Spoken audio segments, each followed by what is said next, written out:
Tere lugupeetud vaatajad, mina olen ajakirjanik Anna Solovjova ja täna minu saates on Jüri Alik, kes on psühholoogia professor ja kelle töö on mõjutanud nii akadeemilist maailma kui ka meie inimese arusaama. Jüri Alik, tere! Mul on väga hea meel, et te tulite ja täna meil on plaanis intervjuu portreet, et tahaks rohkem teada teid nagu isiksusest, teie väärtustest ja üldse eludest. Ja esimene küsimus, mida ma tahan teile esitada, enne kui ma valmistusin ette intervjuu jaoks, ma lugesin kõik teie intervjuud, mis on olemas internetis, raamatutest. Ja esimene küsimus on selline, et kas te olite kooli lõpetamisel kohe veendunud, et te soovite minna õppima psühholoogiat või teil oli te kaalusite ka teiste erialade vahel? Asi oli selles, et ennem Tartu Ülikoolis ei õpetatud psühholoogiat ja just sel aastal, kui ma keskkooli lõpetasin, Tallinna 7. keskkooli, siis avati esimest korda statsionaarne psühholoogia õpe.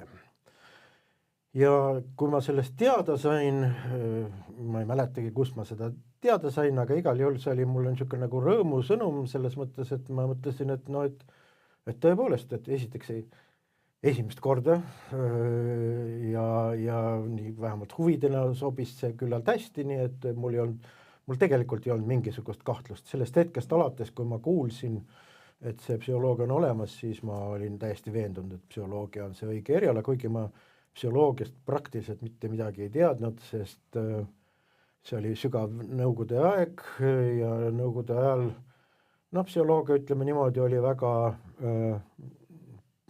põlatud, ei ole päris hästi öeldud, aga vähemalt niisugune tõrjutud valdkond, kuna arvati, et marksistlik-leninistlik filosoofia seletab kõik, et psühholoogid on nagu niisugune abiteenistused, natuke täpsustavad mõnda asja, mis on Marxi, Engelsi ja Lenini poolt on juba kõik ära öeldud, et siis see.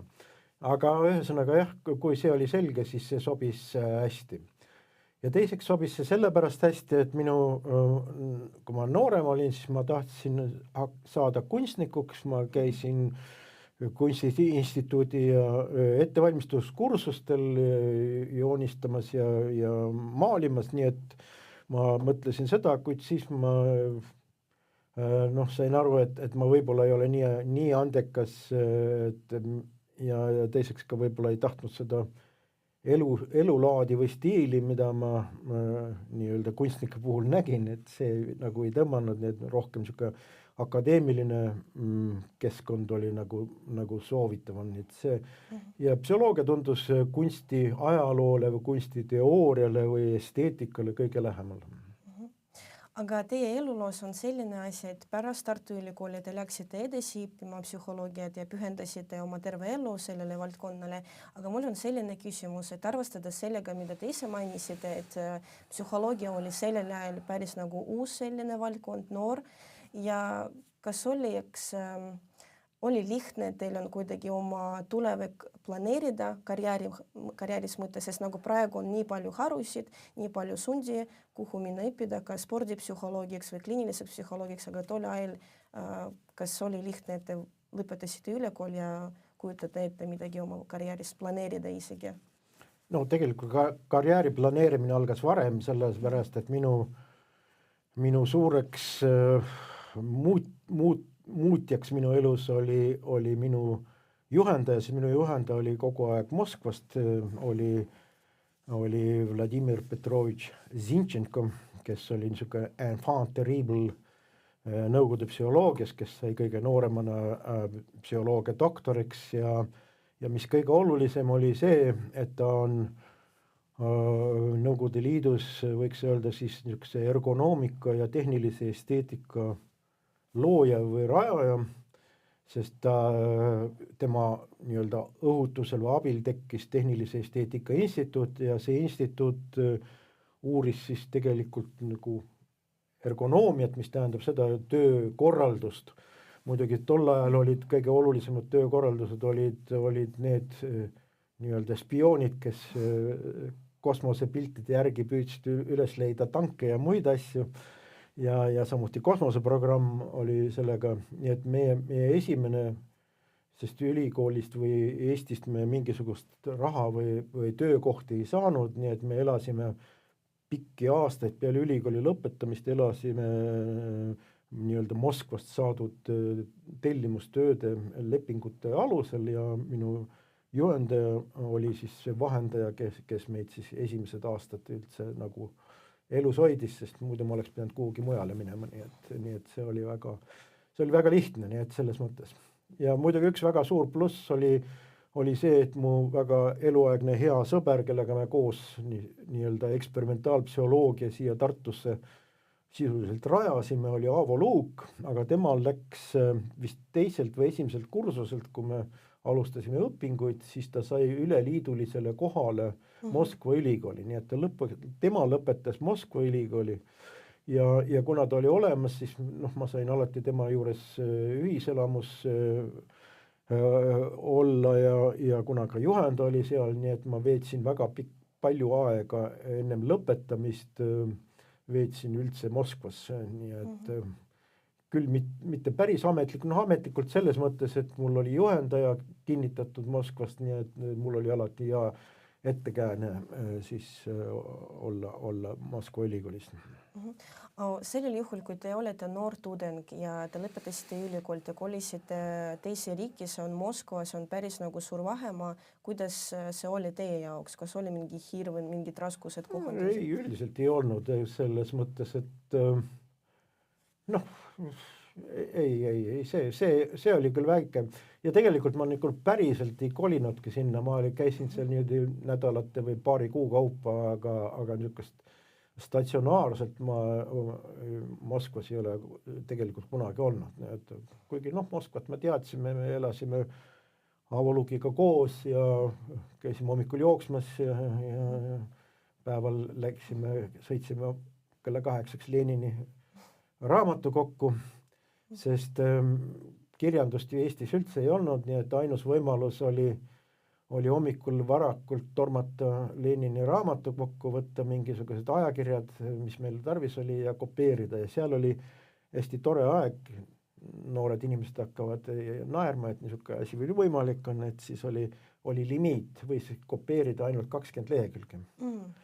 Ja siis me tormasime järjekorda, siis ajakirjad või artiklid käes ja siis nii iga hommikul nii me korjasime endale kirjandust, nii et see oli, aga see oli ainus koht, mujal ei olnud üldse, ei olnud mingit võimalustki lugeda kaasaegset psühholoogia kirjandust. Miks just te valisite Eestis ehitada oma karjääri? Et miks mitte välismaal, vaid nimelt siin? See on väga lihtne, sellepärast, et ma olin, selle vene keeles on eraldi termin невыездной, mis tähendab seda, et mind ei lubatud välismaale. Ma peale ülikooli lõpetamist, ülikooli ajal ei olnud see nagu üldse võimalik, aga peale lõpetamist, kui juba teaduslik kraad oli, siis olid niisugused programmid, et võis stažeerima minna aastaks näiteks erinevatesse kohtadesse. Ma üritasin mitu korda ja mul oli väga palju, mitte väga palju, aga oli ka kutseid kolleegide poolt, aga iga kord väljasõidukomisjon, mis koosnes partei, julgeoleku ja ministeeriumi esindajatest, leidis siis, et ma ei ole piisavalt usaldusväärne, nii et ma olin 40 aastane, kui mind esimest korda töörahva paradiisist esimest korda siis lubati üldse välismaale minna. Esimene kord oli Bulgaaria, nii et see ei olnud väga ohtlik. Miks ohtlik? Ärakargamise mõttes, sest põhiline motiiv oli siis selles komisjonides oli see, et kas inimene kargab ära või ei karga.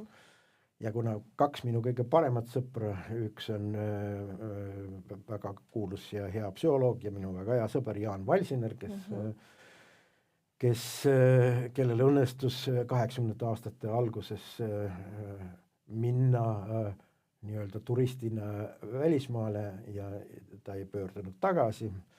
Ja minu teine hea sõber, kes töötas suurema osa elu Ameerika ülikoolis professorina, tema ka nii-öelda kargas ära ja kuna minu suhted ja seosed nendega olid nii teada ja ilmsed, et igaüks ja õigusega arvas, et ma võiksin samuti ära karata.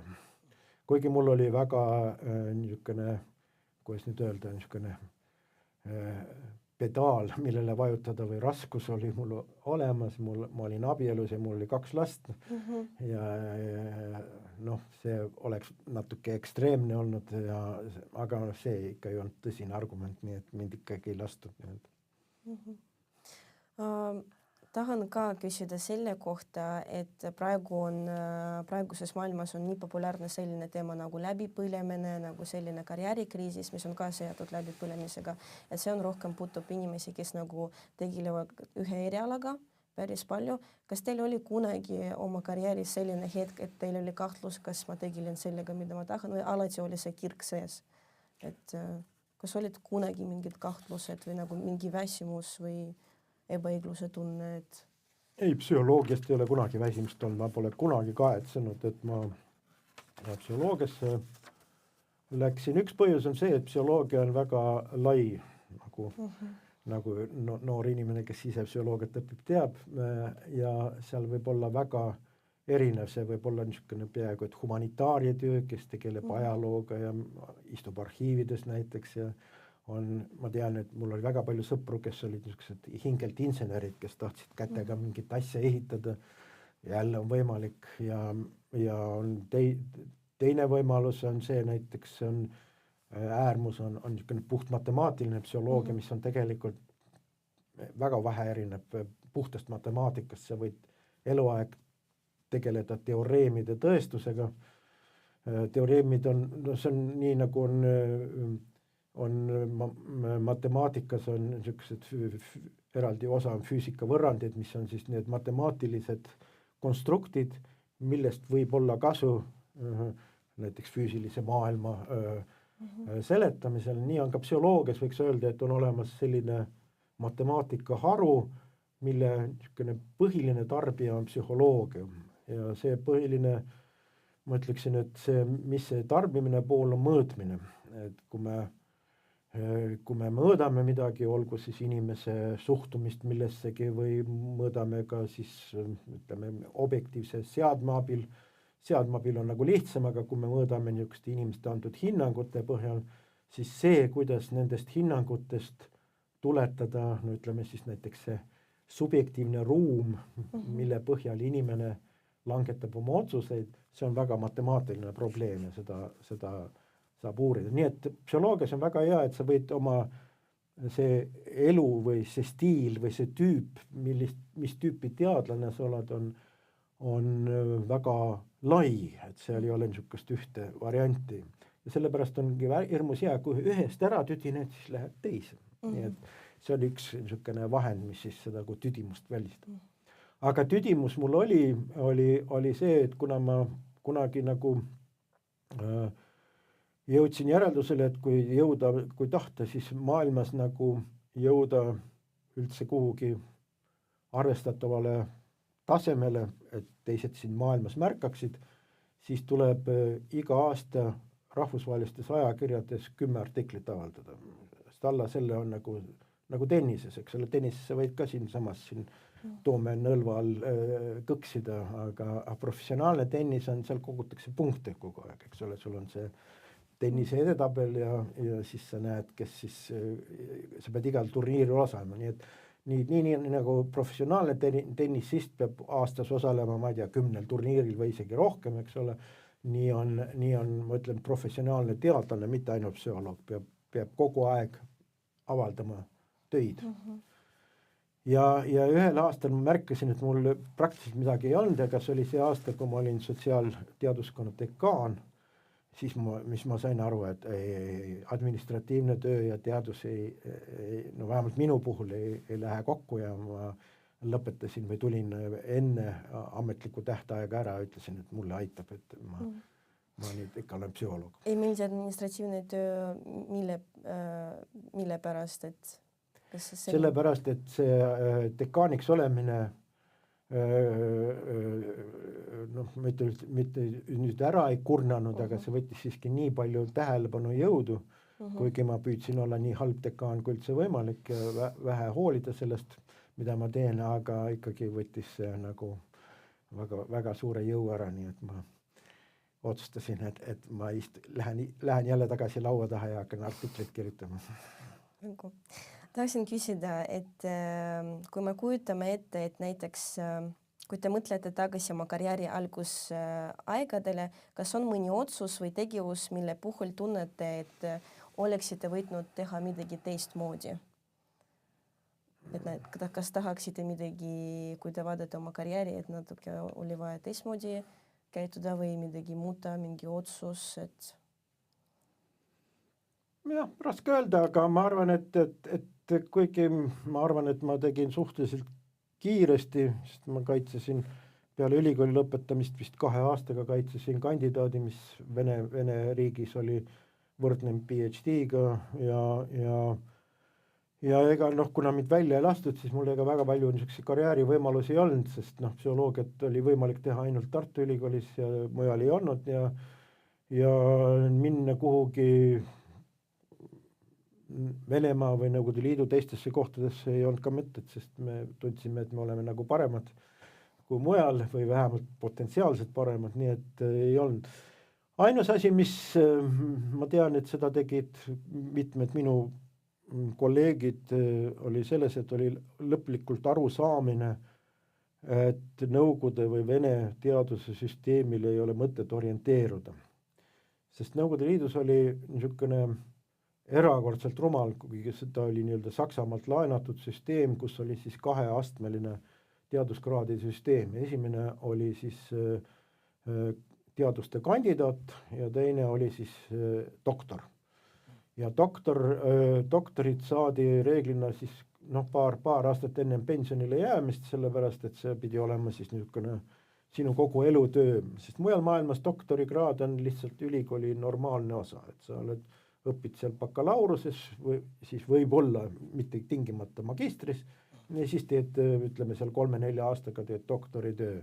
Nõukogude Liidus see niimoodi ei olnud ja selles mõttes oli see niisugune mõttetu ja minul olnud Eestil oli vahepeal olukord, kus Eesti psühholoogias polnud ühtegi doktorit ja ei olnud ka ühtegi professorit ja ma tean, et minu vanem, mitte vanemad, vaid nii-öelda kolleegid nagu Peeter Tulviste, kes oli ülikooli rektor vahepeal ja Talis Pahman, kes praegu on ka meie instituudis tagasi, kuigi ta oli vahepeal Tallinnas ja Inglismaal, aga nemad siis läbisid selle hirmsa kadalipu ja kaitsesid doktorikraadi Moskvas. Mina üritasin ka ja ma kirjutasin isegi doktoritöö venekeelse niisuguse suure paksu tellise valmis ja ka see siis aasta või 2 kusagil tolmas selle ja keegi ei olnud sellest nagu huvitatud aga siis hakkas juba see ütleme see kurjuse impeeriumi ja Nõukogude Liidu lõpp oli ikka nii näha ja tunda ja algas laulev revolutsioon ja ma mõtlesin, et tühja seda Vene doktorikraadi vaja on ja hiljem, kui Eesti sai iseseisvaks, siis oli väga suur delikaatne küsimus, sest need, kes olid suure vaevaga saanud nõukaajal doktoriks, nemad vaatasid, et kuidas me saame mingisuguste lastega olla samal tasemel, et nemad kaitsevad kohe peale ülikooli ja me oleme seal ka 10-20 aastat kulutanud sellele, aga õnneks see läks väga ruttu mööda ja see 2-astmeline süsteem, mis on tegelikult Saksa süsteem. Saksa süsteemis on niimoodi, et sa kaitsed doktorikraadi ära ja siis hiljem on siis see, mida nimetatakse habilitatsiooniks. Et siis tegelikult on see, kui nendele jaoks, kes tahavad siis ülikooli nagu tööle saada või professoriteks, et nemad peavad siis tegema niisuguse veel ühe täiendava töö, mis on siis habilitatsioon, mis siis annab sulle nagu õiguse ülikoolis akadeemiliselt töötada. Mis on täiesti mõttetu süsteem, osades valdkondades Saksamaal nüüd on juba ära kadunud, aga vanasti oli see väga see. Ja Nõukogude Liit võttis selle üle. Nii et selles mõttes aga kuna siiski oli, teine probleem oli mitte selles, et Nõukogude doktorite vandenõu kandidaatide vastu, et kuidas niisugused sisuliselt imikud või lapsed saavad siis doktoriteks samamoodi nagu meie, kes me oleme siin nii palju kulutanud. Teine probleem olid punased distsipliinid, sest Nõukogude kooliprogrammist üks aasta või tähendab nädalas, kui oli, ütleme 6 päeva õpiti, laupäeval õpiti ka väga palju, mida vist tänapäeval väga palju ei ole, aga vanasti nõukaajal oli ülikool töötas täie hooga laupäeval, mis oli täiesti paratamatu, sellepärast et siis 6 päevast nädalas 2 päeva läksid raiskum eriala mõttes. Esimene oli sõjaline õpetus, terve päev poisid kõik, ma mäletan, meie teaduskonnas oli reedel, hommikul kell 8 läksid sõjaväe kateedrisse ja õhtuni õppisid siis sõjaasjandust, eks ole. Hiljem said nad siis ohvitserideks ja mis oli muidugi hea selles mõttes, et ülikoolis seda vahepeal ennem ei olnud, aga see loodi sinna selle mõttega, et ülikool hakkas päästma ära sõjaväest. Kui sa said ülikooli sisse, siis see oli sinu kaitse sellest sindi võetud ajateenistusse. Ja mõte oli siis selles, et õpetame nad siis ohvitserideks, mis oli tegelikult palju targem, sest nagunii on need targad inimesed, kes said ülikooli, et mis nad seal siinsama seal kaevikus istuvad, eks ole, on parem niisugune ohvitseride roll. Ja oli vahepeal periood näiteks seda, kus siis, kui sa olid nagu ülikooli sõjalist õppinud, siis sind võeti peale ülikooli lõpetamist aastaks ajaks. Tavaliselt teenistus oli 2 aastat, mõnes kohas 3, aga siis aastaks ajaks veel sõjaväe ohvitserina, mitte lihtsõdurina. Nii et see oli see. Et see oli nii, et sellest 6 päevast 1 läks lihtsalt kaduma sõjaga ja 1 päev läks kaduma niinimetatud punaste distsipliinidega. Issand, kui palju neid oli. Poliitiline ökonoomia, siis oli ajalooline materialism, teaduslik kommunism ja ateism. Oli nii palju kursusi, kus sa pidid õppima seda marksismi erinevaid sorte ja variante, nii et kogu tunniplaanis võttis see veel 1 päeva ära. Nii et see, kui minu ajal oli ülikooli õpetamine 5 aastat, siis tegelikult see tähendas seda, et eriala õpiti ainult 3,5 aastat või äärmisel juhul 4 aastat, sest 1 aasta läks nendele, no kuidas öelda, erialale mitte vajalike asjade õppimiseks nagu sõjaline ja punased ained. Kas te olete selline inimene, kes nagu, kui vaatab tagasi minevikku, mis kahjuks keegi inimestes ei saa muuta, kas teil on rohkem kahju mõnede asjade pärast või te olete selline inimene, et kõik, mis juhtus, on ei, ma ütlen, et ma saan aru, et ma oleks võinud mõnes korral teha midagi muud, näiteks loobuda, ma ütlen, et me loobusime küllalt vara nii-öelda Nõukogude teadusele orienteerumisest, et avaldada kohalikes ja Nõukogude venekeelsetes väljaannetes, see sai selgeks, et see on täiesti mõttetu, et seda ei ole mingil mõtet teha.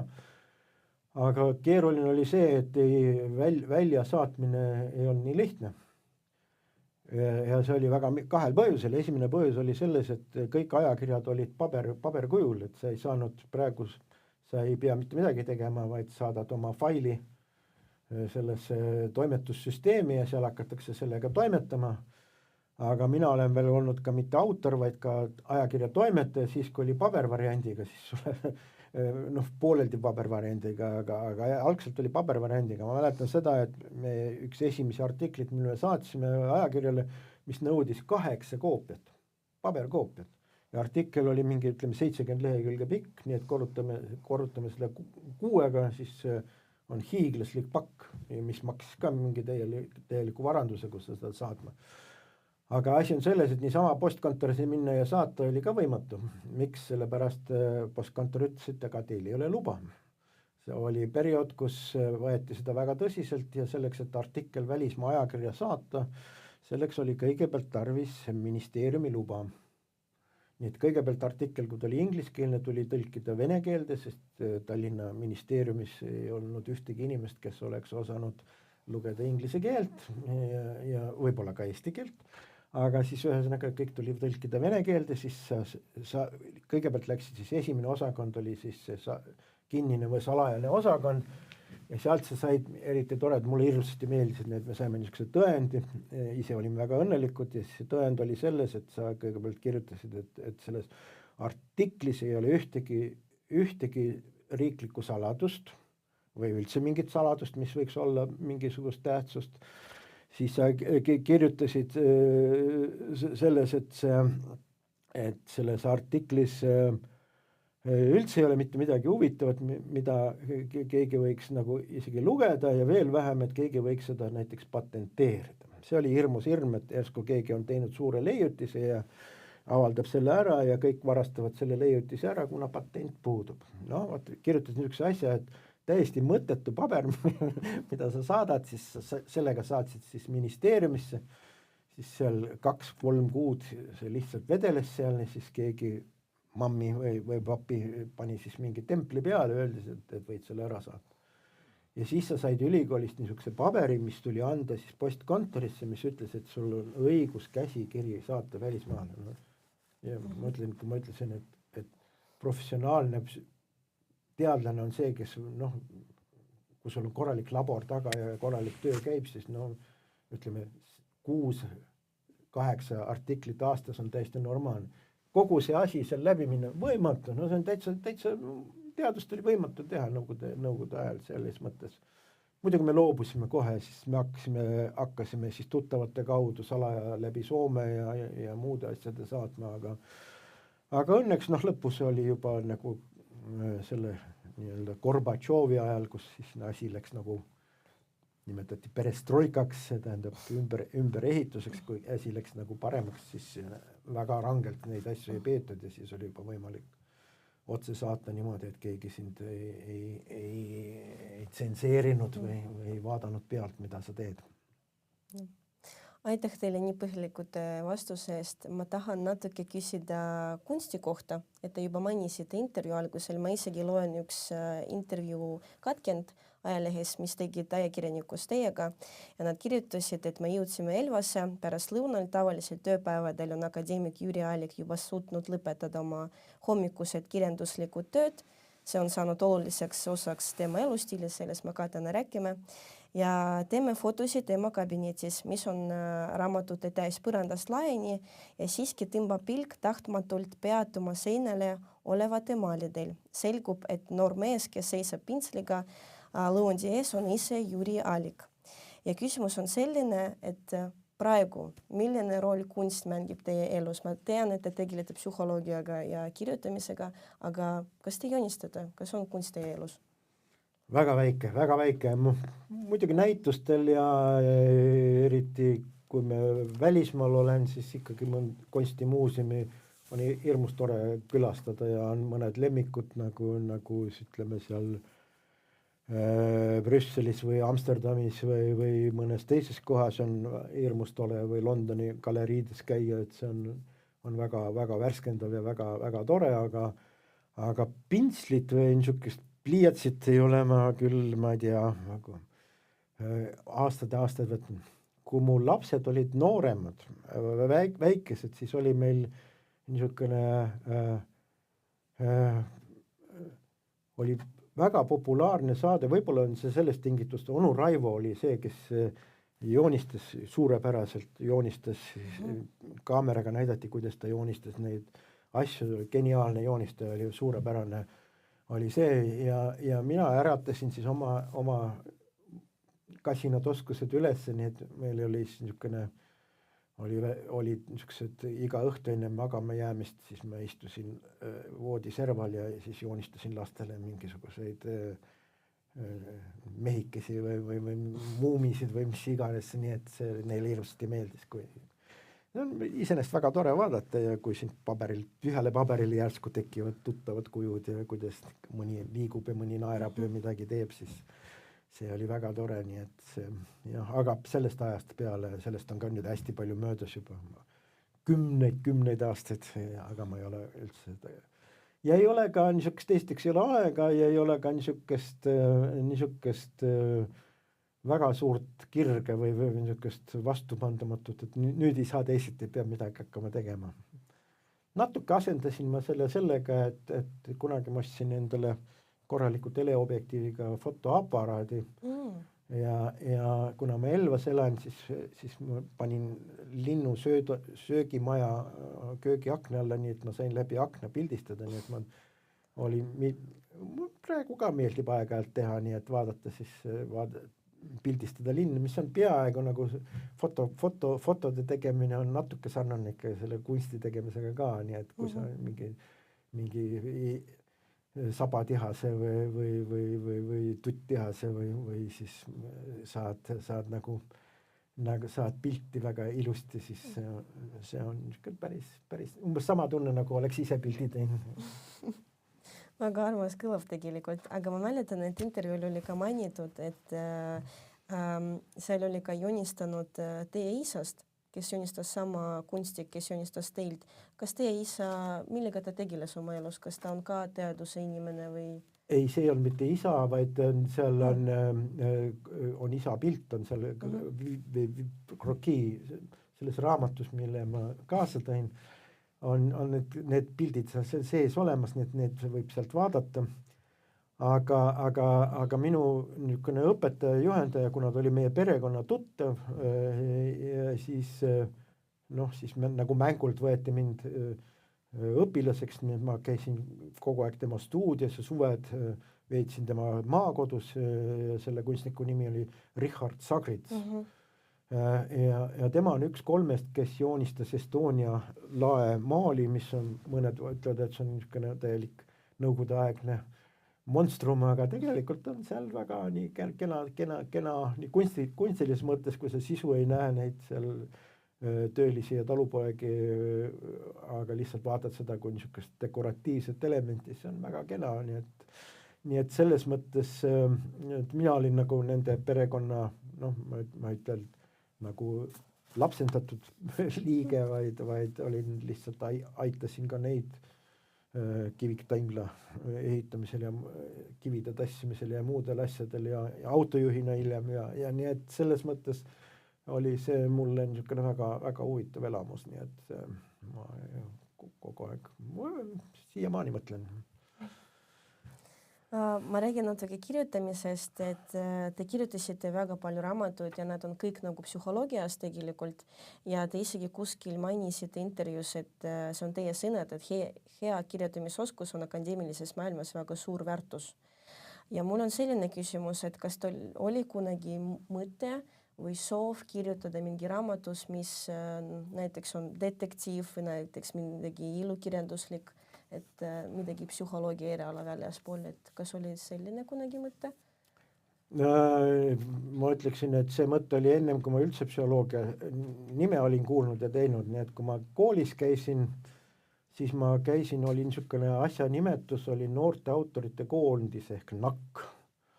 Ja ma olin, ma ei tea, siis mingi 9. 10. klassis, ma hakkasin seal mind ka kutsuti, sest ma olin mingisuguseid asju lookesi kirjutanud ja niisugused käsikirjalistes väljaannetes, ma mäletan, et mul ilmus isegi mingi lugu, mis mõnele isegi meeldis, nii et ma olin nagu selles.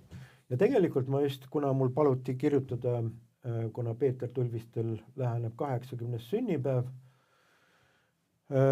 siis tehakse nagu mälestuste kogumik sellest ja mind paluti ka sinna kirjutada ja siis mul tuli järsku meelde. Ma olin selle nagu ära unustanud, et kui me olime noorte autorite koondises, siis meil oli nagu korraldati nagu kohtumisi ja üks kohtumine, mis mulle ka väga meeldis, aga ma olin nagu selle ära unustanud, kuna ilmselt niisugused uuemad mälestused olid sinna peale ladestunud, oli Peeter Tulvistega, kes õppis Moskva ülikoolis, tema samuti sai psühholoogiat Eestis ei olnud ja ta sai vabariikliku koha, nii et tema õppis Moskva ülikoolis ja lõpetas selle ja muidugi kraadid ka kõik sai sealt hiljem Moskva ülikoolis, sest Eestis ei olnud üldse võimalik psühholoogiat kaitsta ja tema rääkis sellest. Ma kahjuks mulle see elamus, mida ta rääkis, on väga halvasti meeles, aga ma arvan, et see on sellepärast, et kõik see, mis ma hiljem tean, sest me olime kolleegid väga pikka aega ja väga head sõbrad, et see ladestas sinna otsa, nii et ma seda esmamuljet nagu ei mäleta, aga see võis täiesti vabalt olla üks põhjus, miks ma üldse psühholoogiasse läksin, sest ma nägin elus esimest korda elavat psühholoogi ja kes veel rääkis nii põnevaid asju, et see oli väga, väga huvitav, nii et Inspireeriv. absoluutselt väga inspireeriv. Teine asi, mis mind jälle see, ma näetan, see noor autor oli väga tore olla, kuigi kirjanikku minust ei saanud, aga teine kohtumine oli vist, kas ta oli Viljandis, töötas psühhiaater Ilmar Soomer, kes käis demonstreerimas ja see on mul palju paremini meeles, see on mul nagu pildina kohe meeles, käis demonstreerimas hüpnoosi. Ja no me teame seda, et kui me loeme Freudi 3 loengut psühhoanalüüsist, mille ta Ameerikas Clarki ülikoolis pidas, mis on üldse väga, väga hea esitus psühhoanalüüsile, siis ta kirjeldab seda, kuidas talle avaldas väga suurt mõju posthüpnootiline sugestioon või sisendus. Mõte on siis selles, et inimene pannakse hüpnoosi seisundisse ja siis hüpnoosi seisundis antakse talle ülesanne teha midagi hästi, hästi, hästi lihtsat ja lolli. Näiteks Freud kirjeldab seda, kui ta Pariisis nägi seda hüpnoosi esimest korda, siis hüpnotisöör käskis siis sellele, vist olid ka patsiendid, aga võis olla ka tavaline põhing, on see, et inimesele oli instruktsioon koos teise instruktsiooniga ära unustada, et sa oled saanud selle instruktsiooni, oli see, et kui ma, see lektor, kui ma lähen, või hüpnotisöör, et kui ma lähen uksest välja, siis teie ülesanne on võtta vastu seina seisev vihmavari ja see lahti hoida minu pea kohal. Ja tõepoolest on uskumatu näha, see on noorel inimesel eriti on see, et noh, ma mäletan, et seal oli minu klassivend, kellele öeldi, et kui ma lõpetan ära, et siis et unusta, mis ma sulle ütlen, aga kui ma natukese aja pärast küsin minu käest kella.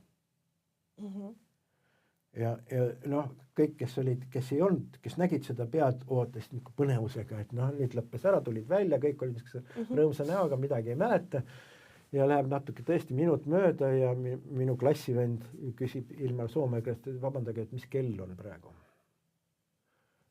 Ja no see on uskumatu, siis küsid selle, miks sa küsid seda kella?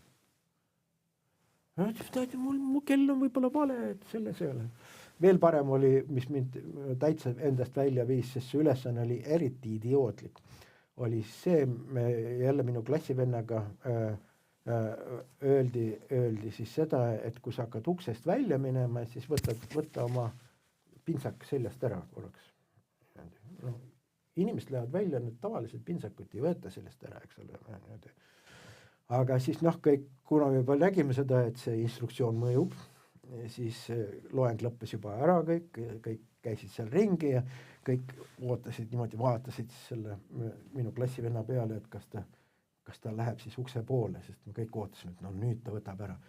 Tõesti, läheb sinna ja uskumatu võtabki pintsaku ära ja hakkab siis, näed, et määris ennast ära.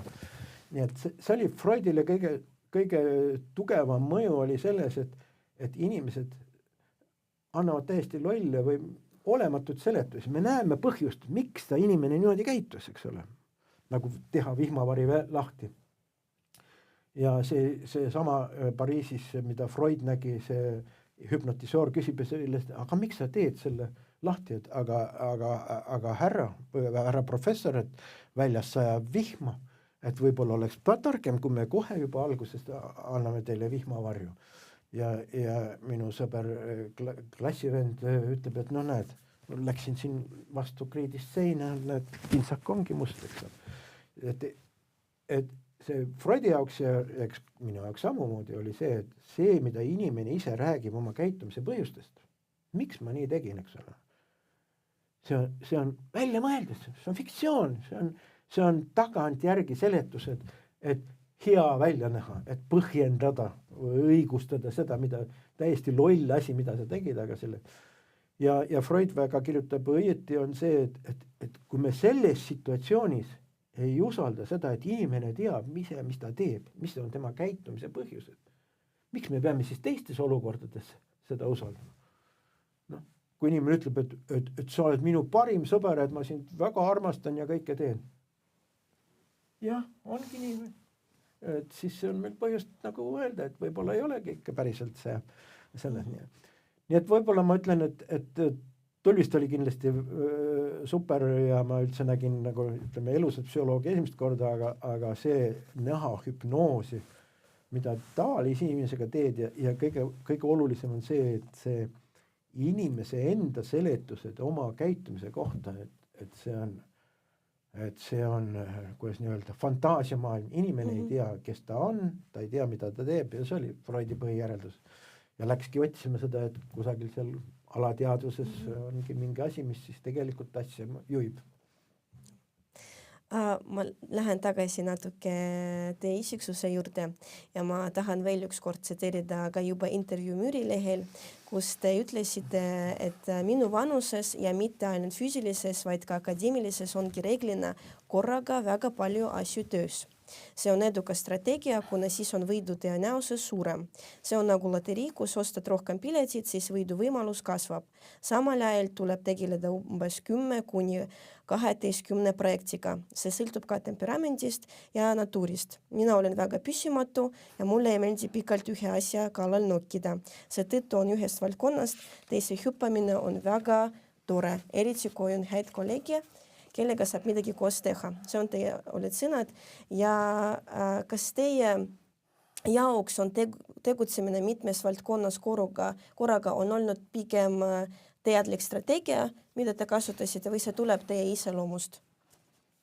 No ma just rääkisin motivatsioonist, kuidas inimesed seletavad oma käitumise põhjusi, nii et ei tohi mingil juhul uskuda, mida ma räägin praegu, eks ole, selles mõttes, et ma mõtlen välja. Aga ma arvan, et see on mingi kombinatsioon kahest asjast, et loomulikult eks ma natuke püsimatu natuur olen ja või õigemini mitte püsimatu, võiks öelda kergesti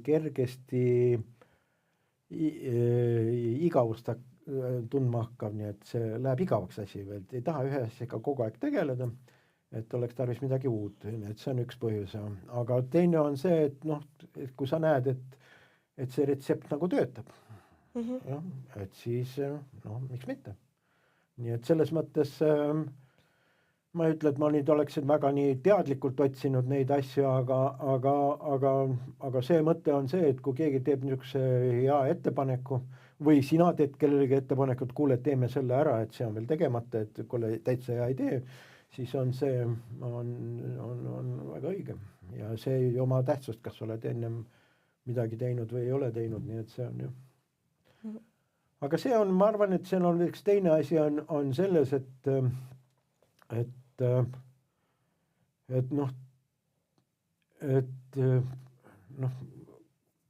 teadus mõnes mõttes on natuke ette ennustamatu või õigemini ta peabki olema ette ennustamatu, sest ma olen loengutes seda korduvalt öelnud ja olen valmis ka seda kordama, et hea teaduse või olulise teaduse üheks väga heaks tunnuseks on üllatus.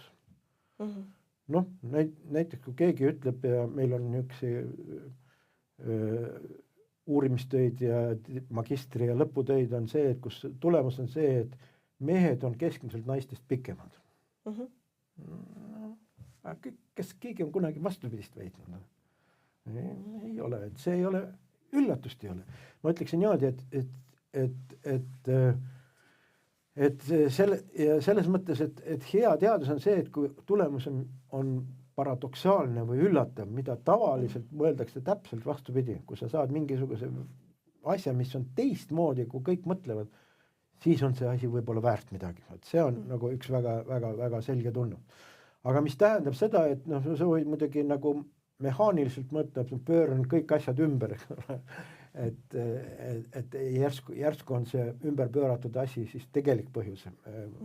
Nii see ei toimu, aga põhimõtteliselt ongi selles, et sellepärast ongi see, mis on tõeliselt uus, on tihtipeale kas juhuslik või ette ennustamata, et sa ei saa seda ette näha, sest see ei tundu väga loogiline olevat, seda sa ei saa oma teiste mõtlemine nagu. jah, absoluutselt jah, seda on minu hea kolleeg Agu Laisk, bioloog, on öelnud, et teadus on teisiti mõtlemine. Mul on siin ka kirjas. see tema tsitaat, me oleme temaga väga head sõbrad ja tuttavad ja koos akadeemikud Eesti Teaduste Akadeemias ja ma väga hindan ja pean teda üheks kõige originaalsema mõtlemisega teadlaseks Eestis üldse, nii et see tema lause on tõesti suurepärane, et see tõeline teadus on teisiti mõtlemine, sest see, et sa tõestad Newtoni teise seaduse kusagil Kapa-Kohila koolis füüsikatunnis, see ei ole teadus, eks ole, see, mida kõik teavad ja mis alati on niimoodi olnud, selle kordamine ei ole teadus, sa pead leidma midagi sellist, mis on teistmoodi, mida keegi ei teadnud, mida ei osatud arvata, mis on tegelikult teinud. Aga seda on väga raske leida, sest ega inimkond on küll väga rumal ja ei tea väga paljusid asju, aga see, kuidas öelda, nüüd teadmiste hulk on ikkagi päris suur selleks, et see... Jüri Allik, aga te olete Tartu Ülikoolis Psühholoogia Instituudi õppejõud ja mul on tekkis küsimus, et kuidas te õpetate oma tudengid, et nad ei võtaks vastu ainult kinnitatud teadmisi, mis on juba olemas, aga vaid neil oleks julgust mõelda teistmoodi, mis on väga oluline teaduses, millest me praegu rääkisime. Et mida teised pole märganud, et nagu öelda, et ta arvab teistmoodi. Kas te õpetate või räägite sellest teemades nendega ka? Seda on väga raske õpetada. Ma arvan, et see on ka natukene isiksuse omadus, et kas sa oled, kui avatud oled sa uuele ja sest väga paljud inimesed on pigem niisugused konservatiivsed, et parem on, kui me midagi ei puudu. Ja kõige kuulsam teaduse filosoof Thomas Kuhn on ka öelnud, et teadus liigub revolutsioonidega, et on olemas normatiivne teadus, kus tehakse nii-öelda valmis retseptide ja eeskirjade järgi lihtsalt korratakse olemasolevaid tõdesid ja kedagi ümber veenda ei ole võimalik, et teadus tekib ainult uue põlvkonnaga, kes siis vana põlvkonna nii-öelda revolutsiooniga ümber lükkavad, nii et see muidugi ei pruugi tähendada siis füüsilist ärahävitamist, vaid uue teadmise tekkimist, nii et selles mõttes on jah, et see aga ma arvan, et üks viis, mida ma olen teinud, sest juhtus niimoodi, et ma olen nüüd, ma ei oskagi kokku lugeda, vähemalt ligi 30 aastat lugenud psühholoogia ajalugu või natuke vähem, ütleme,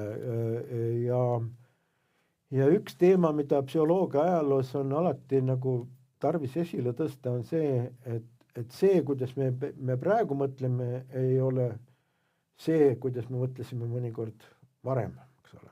Et see, nii et mis tekitab nagu usu, et kui me enne mõtlesime valesti, miks me arvame, et me praegu mõtleme õieti. Sest alati tuleb keegi teine, kes ütleb, et näed, et see ei ole niimoodi. Nii et ma arvan, et see, kuidas nüüd öelda, relatiivsus, et arusaamad ja mõtted muutuvad ja see, mida me praegu arvame, ei ole lõplik tõde, vaid selle võivad uued andmed, teised inimesed, uued teooriad võivad selle ümber lükata, on võib-olla kõige parem viis usu vastu, et me oleme jõudnud lõpliku tõeni. Nii et ma arvan, et see arusaamine, et me ei jõua kunagi lõpliku tõeni, vaid oleme parimal juhul oleme õigel teel selle tõe juurde, et see on nagu see kõige parem retsept selle kohta, et me ei ole nagu ei võta olemasolevat teadust või teadmist nagu püha kirja, milles ei tohi kahelda. Intervjuu lõpus ma tahaksin esitada teile blitz-küsimused, et ma esitan küsimus ja on vaja vastata väga kiirelt esimene mõte, mis tuleb pähe. Esimene küsimus on selline, et lemmikosa tööst. Uskumatu, aga artikli kirjutamine. Kelleks oleksite saanud, kui te ei oleks psühholoogiks saanud? Arvan, et võib-olla kunstnikuks. 3 sõna, mis teid kõige paremini iseloomustavad.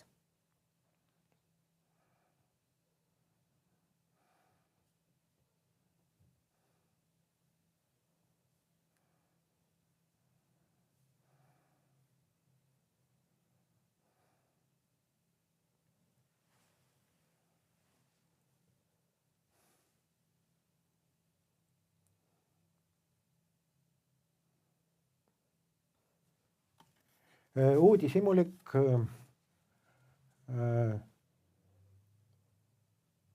järjekindel ja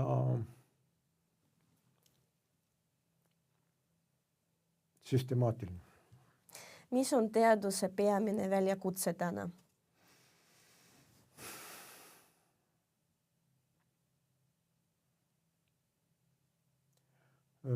Ma arvan, et kõige suurem väljakutse on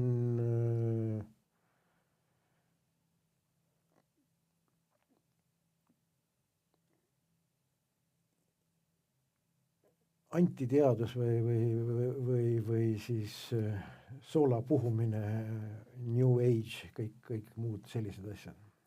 Kas psühholoog on inimene, kellel on missioon, elumissioon või kindel metoodika, kuidas töötada? Siinkohal ma pean nüüd nagu pikema vastuse andma, psühholoogiat ma olen kõigile alati ütelnud ja seda kõik teavad ka ilma minutagi, on see, et psühholoogiat on 2 asja, üks on elukutse, sa võid minna terapeudiks ja haiglasse ja igale poole nõustajaks ja nii edasi, ja teine on niisugune akadeemiline teadus, nii et ma ei ütle midagi siis selle abistamise või inimese aitamise poole kohta, aga teaduse eesmärk on uus teadmine ja tõde. Kui saaksite kohtuda inimesega minevikust, kes see oleks?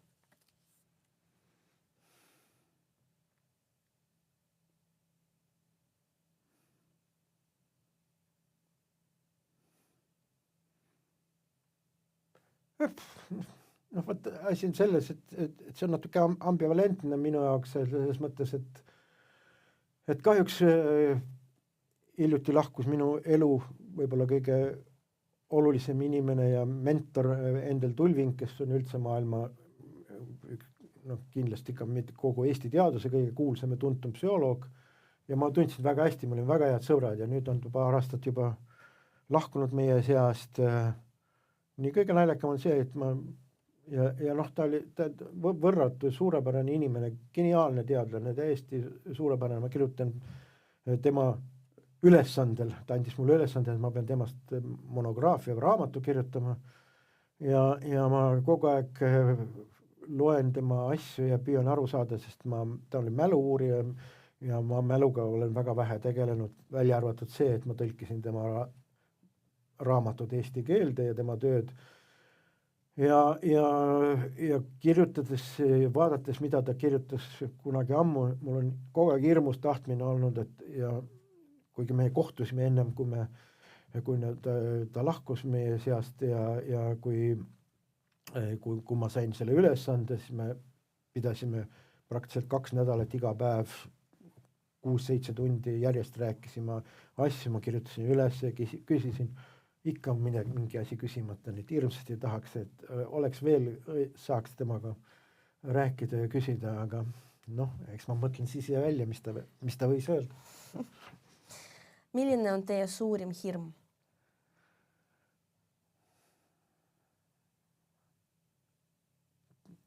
Teha midagi valesti või lollisti. Mis on viimane film, mida te vaatasite? Vau, ma üldse väga harva vaatan filme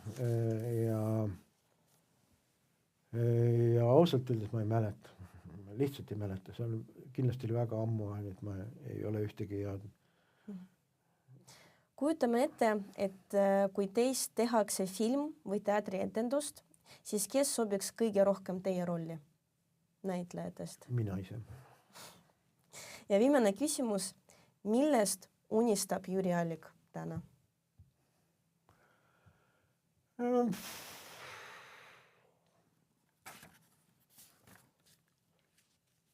Ma ei oska öelda, see unistamine on, aga see on ikka nagu pidev niisugune nagu ettevaatlikkus, sest et noh, õigemini lootus, et doktor Alzheimer ei tule võib-olla liiga vara külla ja või mõni teine kuulsa nimega arst. Et selles mõttes, et noh, loodan, et ikka veel mõni aasta jätkub selget mõistust ja niisugust arukust. Ja mis kõige olulisem, et jätkub arukust märgata, et seda enam ei ole. Nii et, aga see on nagu kahjuks nende kõikide pahade haiguste puhul on see, et esimene asi, mis ära kaob, on enesekriitilisus. Nii et ma loodan, et ma ütlen, minu unistus on see, et enesekriitilisus jääks püsima. Väga hea vastus. Mida te sooviksite tudengitele, kes on psühholoogi instituudi tudengid, mingid sõnad, mida te ütleksite, kas nõu või mingi?